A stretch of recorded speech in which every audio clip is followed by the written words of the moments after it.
So the last Cyberboard drop was interesting because for a board with such a futuristic vibe, it came in some Wes Anderson pastel colors and that left a lot of buyers confused by the aesthetic choice. Enter the Terminal Edition, definitely not the Matrix Edition, which leans way into the core DNA of a design like this. Still arrives in the very impressive flight case, but this time it's powered by Monster Energy. This should go on sale tomorrow, April 28th, with a base kit price of $600. That's no caps, no switches, no stabilizers. The bundle price is an eye-watering $810. That includes Kiwi switches, presumably for the green housings. You get C3 stabilizers, a single icy silver switch for the spacebar, and your choice of their dark glacier keycaps, either blank or with legends. We've got some big changes from the board we looked at last. The case material here is polycarbonate in a translucent black. This isn't dyed after the fact, it is the base material, so it feels very high quality, crazy hardness, all the edges look really clean. This is worlds away from the polycarbonate we think of when we're talking about the entry level of the custom keyboard space, and my copy, even though it's a pre-production, is virtually flawless. With the case being polycarb, we do have a weight plate this time around, and they've gone with a black mirror PVD stainless steel. Great contrast having the gloss black with the matte black. It's very difficult to film, but it looks great. They've beefed up the feet here as well to help reduce the wear and tear on that mirror plate. Layout is 75%, still ANSI only, unfortunately. We still have the 10-degree typing angle and the 18mm front case height. It is still USB-C, center mounted, or Bluetooth wireless, which works really well, and it still has wireless Qi charging. Of course, we still have that big LED matrix on the front of the board that's visible just fine when you're seated using it. This time we have a terminal-inspired horizontal rain pattern that my lawyers are telling me is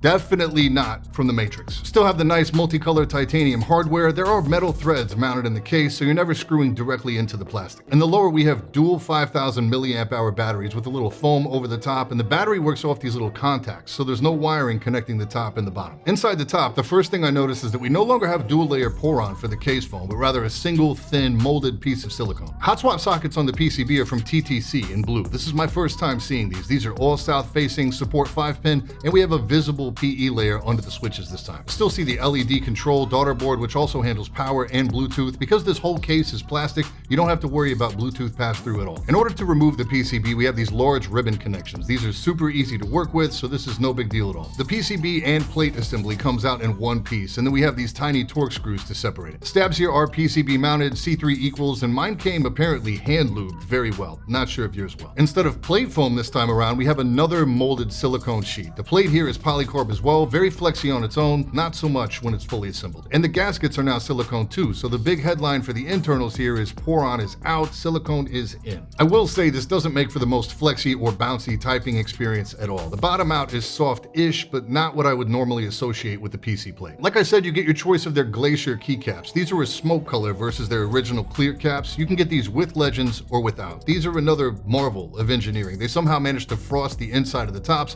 but the sides are crystal clear. The surface is crazy smooth. There are no mold marks that I can find. Pretty obvious they paid for their own molds and their own process on these. That's impressive. They didn't go crazy with the profile either. If you type fine on Cherry molds, you'll type just fine on these. The tops are so smooth that they fingerprint, which isn't my favorite. The whole board is one big fingerprint magnet, really, so plan on keeping a microfiber close, but it's definitely a look. Interestingly, we get proper coverage in these sets for 65, 75, and TKL layout with a few bonus blanks. There's no novelties to be found anywhere in these sets though.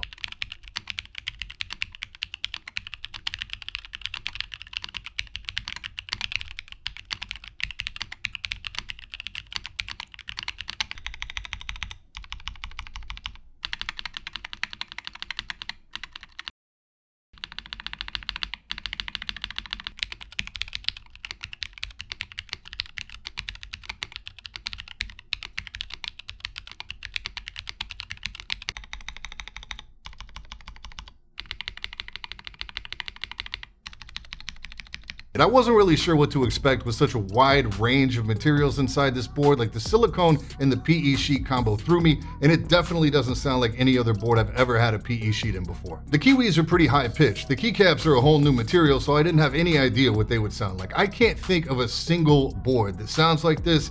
It's definitely not my favorite. If you pull that case silicone that sits on the back of the PCB, I actually think the alphas sound better, but the mods are worse. You can't demonstrate some flex versus having that in there, but I don't think the board's designed to be used without that silicone because the plate assembly slides around pretty freely inside the case without it. I'm not really a fan of the muted sound or the feel with this new configuration. I'm sure they had their reasons, but I personally really wish they would have stuck with the original Poron config. One of the big things that bothered me about the R2 that we looked at was the lack of QMK or VIA support. Their own loader software was underfeatured in terms of layers, rebinding, and PCB lighting customization, and it was buggy to the point that I couldn't load my own custom animations on the LED matrix, which is kind of the money shot for this board. I wish I had better news here, but we still don't have VIA support, and the loader software completely fails to recognize this board at time of review, so I was unable to see if they managed to update, add, or fix anything in their own software. Hey, hi, it's Editing Brian. I've been working on this video all night. About 2 o'clock in the morning, I get a message on Instagram from Angry Miao providing me with the beta software that actually recognizes this board. And according to them, this software has updated layer support,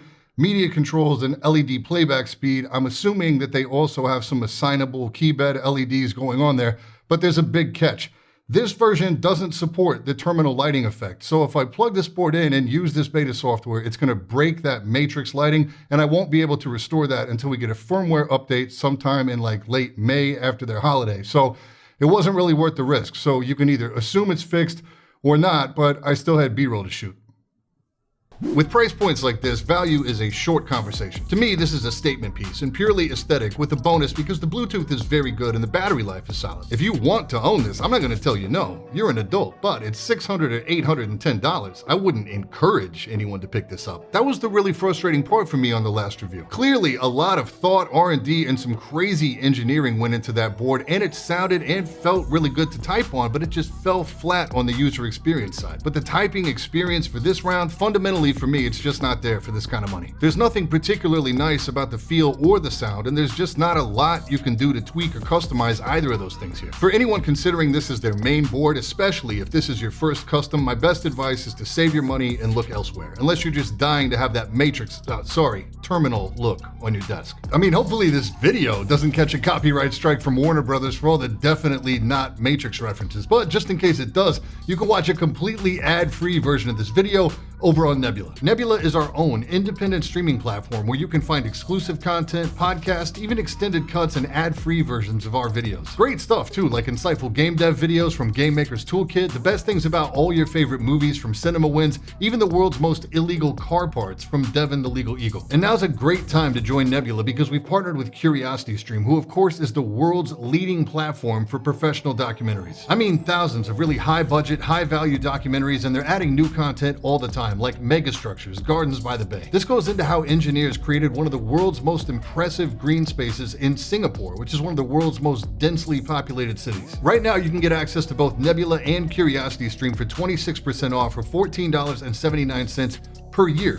That's a whole year. That's a little over $1 a month for all the great content on Nebula and CuriosityStream. If that sounds like a great deal, it's because it is. Go to curiositystream.com/badseedtech to get started and to help support the channel. Big thanks to CuriosityStream for sponsoring today, and thank you so much for your time. Coming up very soon, we have some really exciting embargo stuff, some collab stuff, and I get to spend some time with some stuff from Focal that just got sent out. That's it for today, and I will catch you all in the next one. Stay up.